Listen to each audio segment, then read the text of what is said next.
supaya bisa mateni si Bratasena. Kakang Panembahan saguh kala semana lagi barengi gandrung marang ilmu Kakang Panembahan.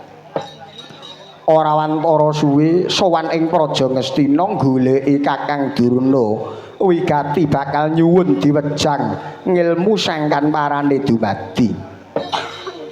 Dene Kakang Durna kaya entuk jalaran nggone mateni Werkudara. Ketitik Kakang Panembahan paring dawuh saguh kawruh mau yen to Werkudara bisa goleki wujude kayugung susuwe ngangin mapan ana ing pucake ngarga Candramuka. Bratasena disaguhi wusana Werkudara budhal munggah menyang Gunung Candramuka. Mongko aku ngerti dhewe yen iku papan pengalapan. Kabeh padha njagakake mesti matine Werkudara. Ning nyatane mrucut saka gendongan luput saka kudangan. Werkudara teka Gunung Candramuka ora mati, malah bisa ngruwat nirmalane buta loro, yaiku Rukmaka lan Rukmakala. Kang sejatine iku mono Bathara Indra kelawan Bayu. Mudhun saka pucaking harga Werkudara sowan marang Kakang Durna meneh. Kakang Panembahan kaget, lho kok urung mati bocah iki. Ingkang pindho Kakang Panembahan mundhut kelawan Werkudara kinen golek banyu suci Perwitasari mapan ana ing telenging samudra. Gandeng wong lagi gandrung. Apa pemundhute guru mesti dituruti.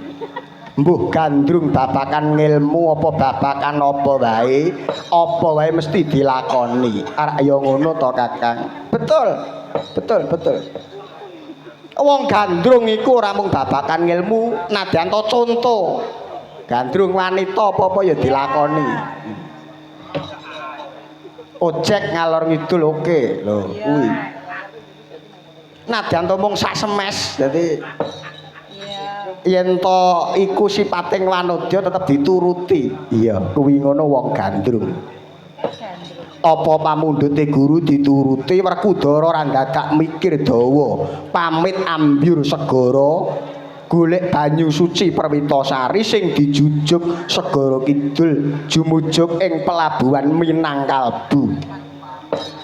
Werkudara njegur menyang samudra kuwi, kabeh wis padha slametan, bancaan gedhen mesti matine si Werkudara sabab wis dijagakake. Njegur bali urip meneh, gagal wikar tanpa karya Kakang Durna.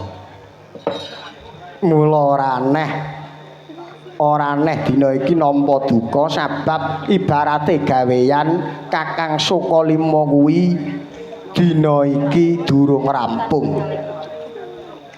Malah diwejang Dewa Ruci. Yaiku Werkudara diwejang ilmu sangkan paraning dumadi. Mentas menyang samudra Werkudara ora mulih nyang Ngamarta, ora mulih nyang kesatriyan unggul pawenang, malah Werkudara jumujuk laladan narga Kelasa. Gawe pertapan ana kono, dheweke madheg pendhita peparab begawan Bima Suci. Nganti saiki iki nitik saka iki ora aneh yen to anak Prabu Duryudana nesu marang Kakang Durna sabab Kakang Panembahan didakwa durung bisa tuntas nggone nampa kesaguhan bakal mateni Bratasena. Malah dawa-dawa dinudut anak Prabu nuwun sewu ndakwa marang Kakang Panembahan jebul abot Werkudara tinimbang Prabu Duryudana. Luwih tresna marang Pandhawa timbang Kurawa. Mula Kakang Panembahan dina iki mumpung durung Kakang. Iki mumpung ora ana wong sing ana mung aku karo kowe, mung karo Swatama, mbok luwung prasaja wae to Kang. Jujur wae. Jan-jane kowe iki abot Pandhawa apa abot Kurawa? Kowe abot kono apa abot kene? Nek ndelok seragammu iki jane ya wong kene. Ning batinmu kok melu kono. Pamitmu ora iso ning nyatane melok negara liya. Oh, lole semua rantai mrit gantil buntute omah joglo. Apa? Iya ya, Dek. Aku ngaturake panuwun dene wektu dina iki aku nampa duka. Lagi setengah 11 disamber dening kata-katamu. Adik Patih, piye? Pun Kakang ora maedo kok, Di. Pancen nyambut gawe iki sing penak mung werna loro. Piye? Wong nyambut gawe iki sing kepenak mung werna loro. Yaiku siji maedo, loro nyengeni wong, rasani wong kuwi penak dhewe. Tanggung jawabe sing abot kuwi sing mergahe nanging nyatane sing digunem. Ngono. Iya iki pancen wis tak wenehi kewajiban ngono. Ngene. Yen to pancane pun Kakang ora kurang-kurang nggonku budidaya ngestokke dawuh anak Prabu Duryudana ning sajake sinuwun lali. Lali kok, Di. Nalika semana kuwi pun Kakang ora kok saguh mateni kuwi ora. Mung saguh budidaya. Bakal mateni Werkudara mung budidaya lho, Di, budidaya. Mongko budidayaku wis tak tindakake, Siadi wis nekseni dhewe. Perkara Werkudara mati apa ora kuwi Siadi kudu malah luwih ngandel yen to siji pesthi, loro jodho, telu wahyu, papat pangkat, lima donya kuwi menungsa ora weruh. Kabeh kasta dening Gusti Kang karya jagat lho, Di. Wah, adikku, Di, adikku. Ora dadi pun Kakang iki kok Siadi pangkat patih mung garap lair. Kowe iki mung patih garapanmu lair pun Kakang ki Brahmana. Garape jiwa, nata jiwane wong kuwi luwih angel tinimbang garap lair. Sipating patih ana ditata ora ana mung karyaba turah digawa mulih kuwi patih. Ngono. Iya terus ning yen pendhita kuwi nata batin nata jiwa kudu linambaran kesabaran katawakalan lho, Di. Adipati Sengkuni yen Siadi kuwi dadi pun Kakang tenan nangis kowe.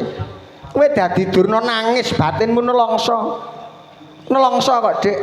Sakit hatiku. Sabab apa? Aku pendhita ora kok bersembahyang bendina mung kon mateni wong wae. Ning gandeng perintahe ratu ya aku budal. Ewadene kowe isih maido kelawan aku ya enggak apa-apa kok, Dik. Iya. Kakang Pinemban, lah terus nuwun sewu. Saklugune Kakang Durna iki abot Kurawa apa abot Pandhawa? Kabeh tak timbang padha lho, Dik. Padha. Sebab apa? Aku ki sipating guru. Kabeh kuwi siswaku. Ning yen nitik tata gelar aku ngrumangsani diayomi sinuwun. Apa wis mingerke blatku kok aku nganti wisuh marang kewajiban, Dik. Yen pancen Kakang ki tresna kelawan para Kurawa, munggahe kelawan sinuwun Ngastina dina iki ana sawijining sarana kanggo nebus dosa kelawan Kakang Durna. Piye? Carane apa? Sinuwun lumantaraku dina iki Kakang Pinemban didhawuhi bubarake parapatane Bima Suci. Persajan wae ora dadak tedheng aling-aling. Sinuwun rumangsa miris awit adeke Bima Suci saya suwe siswane saya wimbuh akeh. tata gelar madeg pendhita sapa ngerti batine bakal njungkeng kalenggane anak Prabu Duryudana. Tur kowe kudu eling Kakang. Janjane sing ditapuk Bima Suci iki ora anak Prabu Duryudana ning malah kowe dhewe. Bab apa, Di? Bima Suci madeg pendhita ana ing Arga Kelasa monggo kowe laladan ngestina murid muntek ora ana sing daftar ning Sokalima malah budal ana ing Arga Kelasa melu ngombyong Bima Suci. Pemasukanmu sasene kalong. Piye? Oh alah, Dik, wong bab perkara ngono kaya remeh men kaya bocah cilik tadi. Perkara Bima Suci luwih pinter tinimbang Begawan Durna ora dadi baya pengapa. Muridku kabeh rono ya ora dadi ngapa kuwi jenenge mundhak. Tukul keri kudu luwih apik tinimbang sing mburi. Aku ora serik malah seneng batinku rumangsa dadi aku gula pentah murid kok, Dik. Ya ning kabeh mau kowe kudu tanggung jawab. Bab perkara kowe ikhlas apa ora mangsa Budawa. Ning dina iki kowe kudu ngrampungi kewajiban mbubarke parapatane Bima Suci. Lagi colawan sabda Rekang Sumewa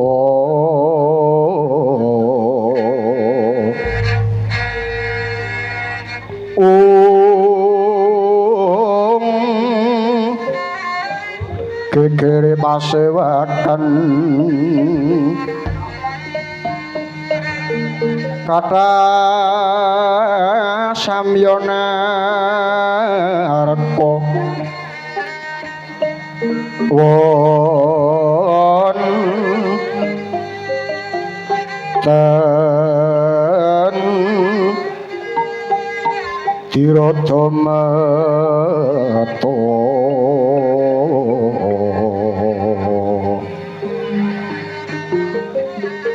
pedhot kingawantilan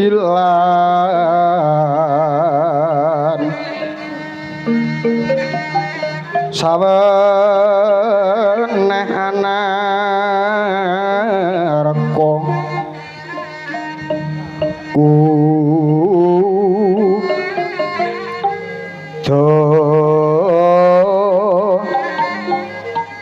tilar panjenengan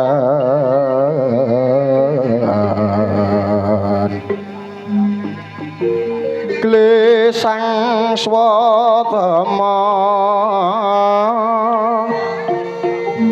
haniti preksa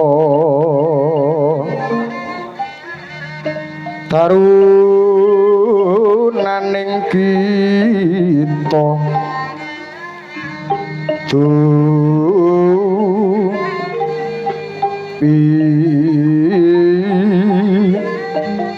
was winning ing kapti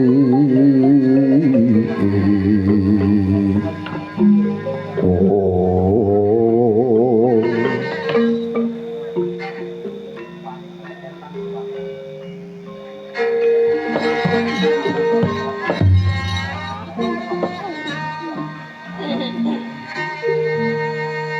Kyosoan Ngarasendra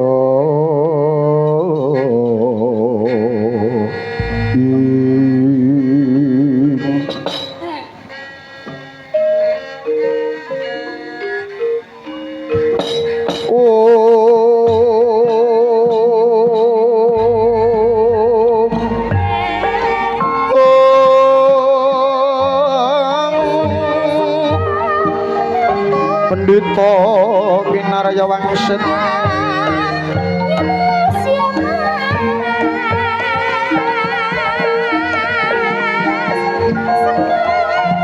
Indo kumbang acaping bawang susu angin ngendi nggone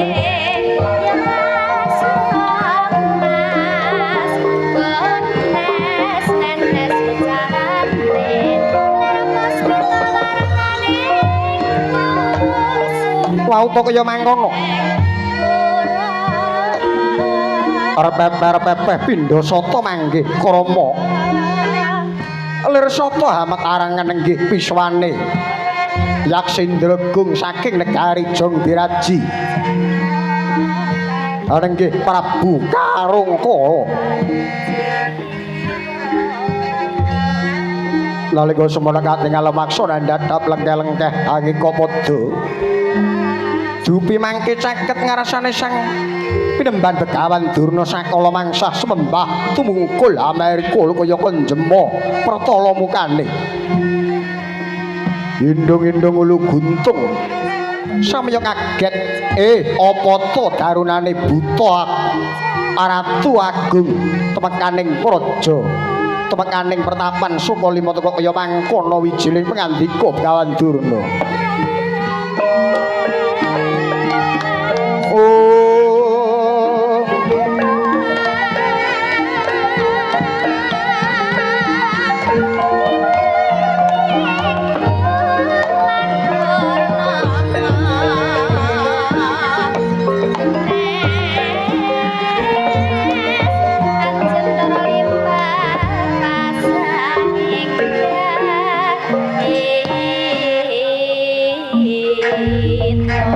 bayangan bayem-bayet agung rembuyung rowe-rowe ring rawan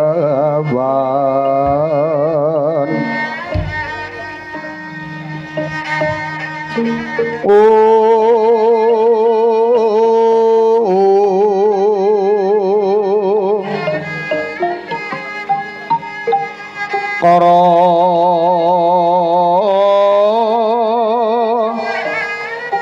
paruturi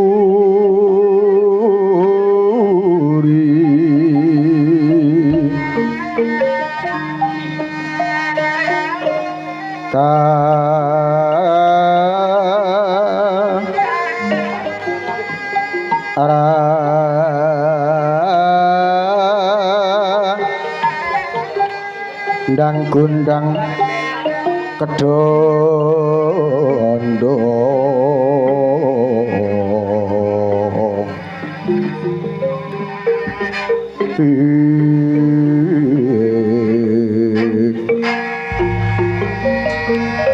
dendengan sanding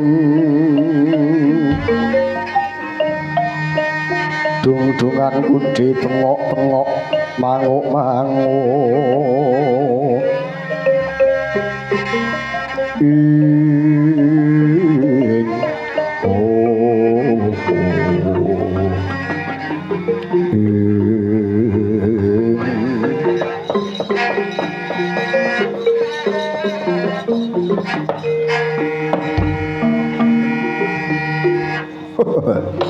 kula nuwun pinemban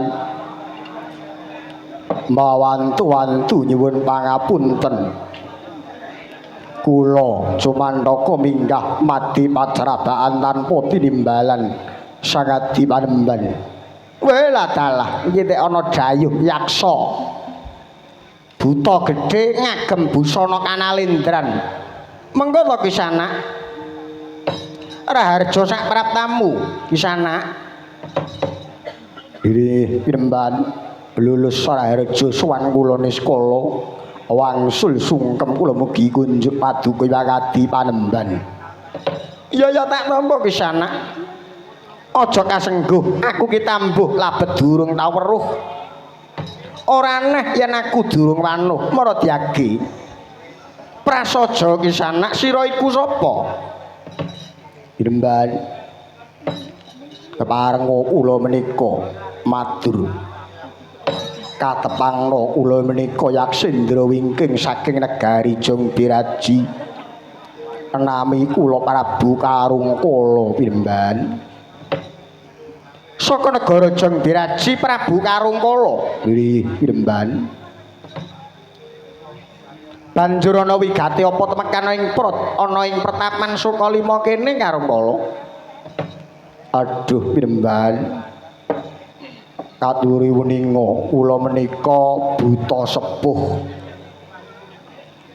kula menika Narendra Gung Binetara kinajinan para titah wondene sowan kula wonten ing mriki menika kula kepiyerang kabar bilih wonten satriya ingkang nami Raden Arya Werkudara anggadhahi ngilmu sangkan paraning dumadi menika saking pendhita ingkang limpat ingkang nami Begawan Druna. Mila piremban arehing kula menika sampun sepuh nom-noman kula menika ndugal kewarisan nadyan to kula menika ratu nanging hambek kula watak kula tansah gawe rugining liyan. Kula pun sepuh badhe mertobat piremban. Nom-noman kula wedokan pundi ingkang dereng kula gonceng. Inuman napa pun kula jajali sedaya. Papan pelanyan pundi sampun kula lebeti. Rega pinten sampun kula tumbas sedaya. Wekasane Gusti Kang Akarya jagat paring bebendu kula ri palungguhan sak mangke ngaler mawon kula boten saged. Ibaratipun barang namung kantun nyawang malah nyepeti mripat jebasan kaya pengin gecek-geceka. Kowe arek tobat kowe buta tuwa. Nggih. Nom-nomamu mrosal, nom-nomamu nakal. Nggih, leres piremban. Motivasimu apa arek tobat?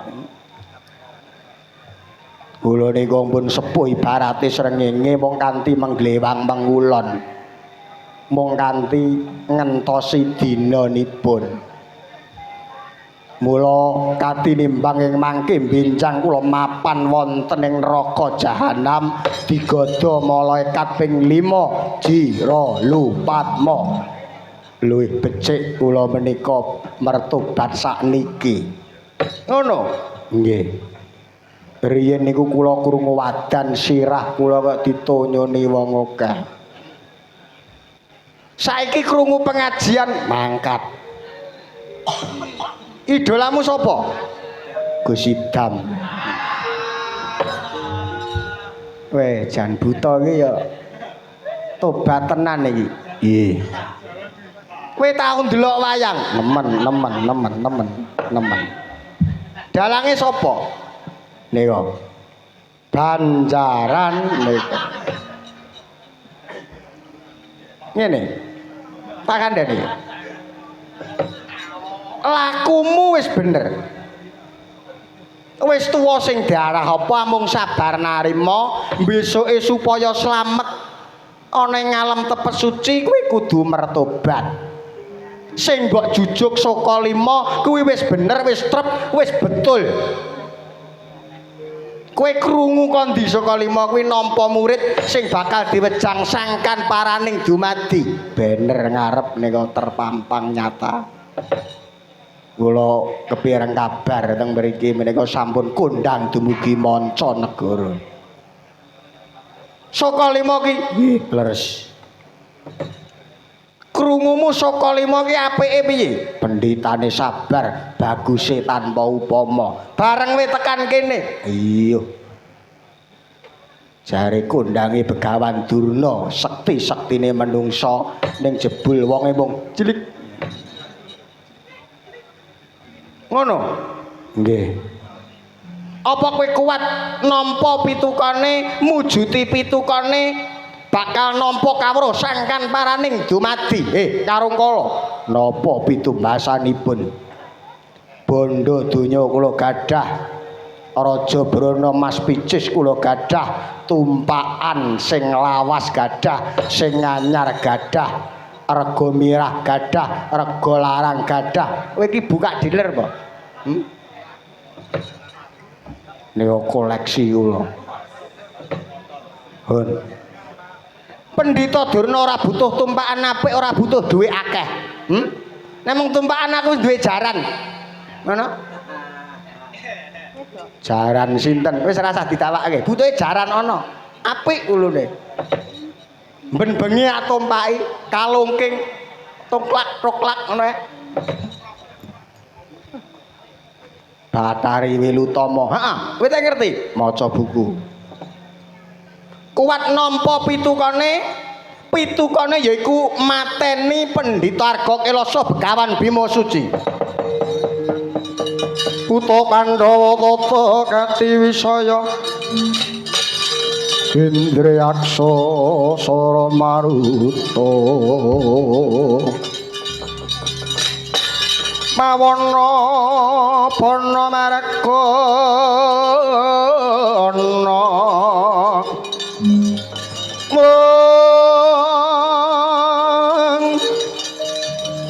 samirana lan warayang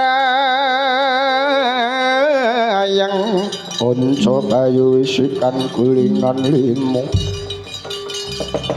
onco bayu isikan gulingan limo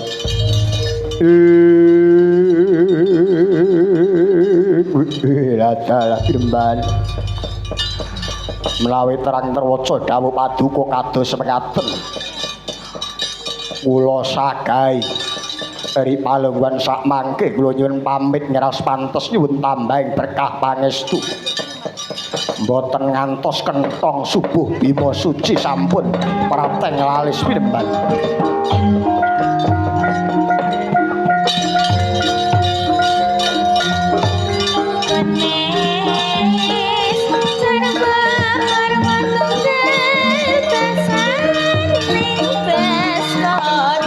Yaksa kula rupa risedeng narendra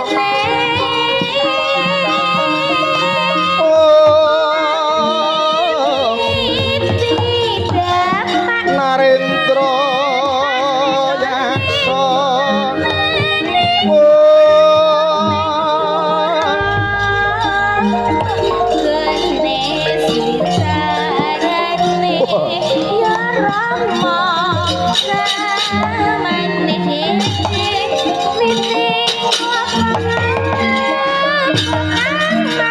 Kakang Durna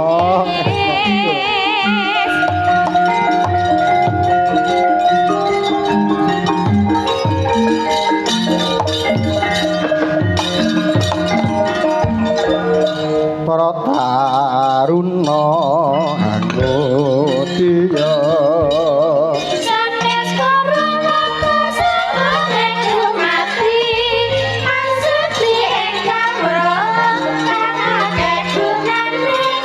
kebar pisan kas Kakang Durna.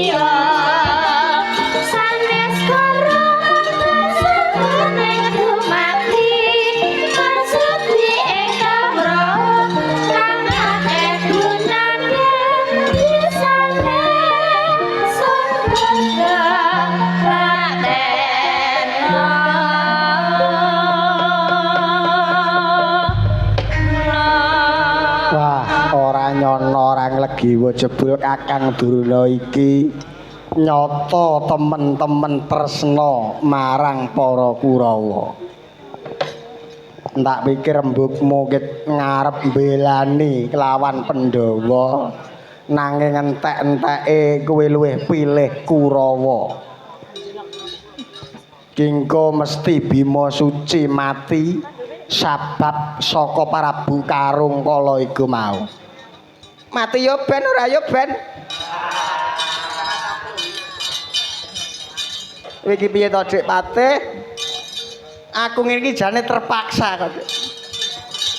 Abot rasane ngatiku, jiwaning pandhita kudune manembah. Kok golek kesalahan kon nyantet wong kowe. Lah iki abot wong Ngastina, wong iki urip ning negara Ngastina iso nyandang becik mangan enak saka Praja Ngastina kowe kudu ngetokake labuh labetmu marang negara Ngastina. Ya ngono ya kena nek dalane bener.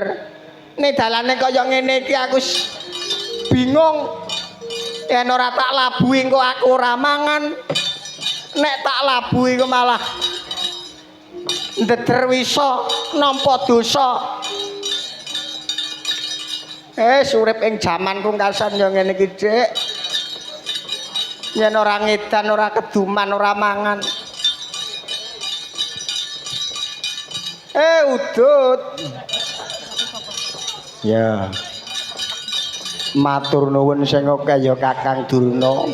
Dina iki kowe mbantu lawan anak Prabu Duryudana supaya Prabu Karungkala rancak anggone mateni Begawan Bima Suci. Para Kurawa dina iki bakal tak kongkon ngombyong lakune Prabu Karungkala.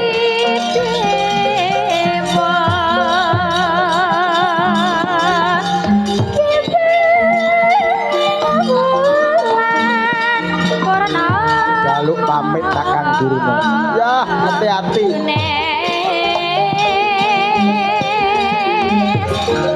Pamit. Ya.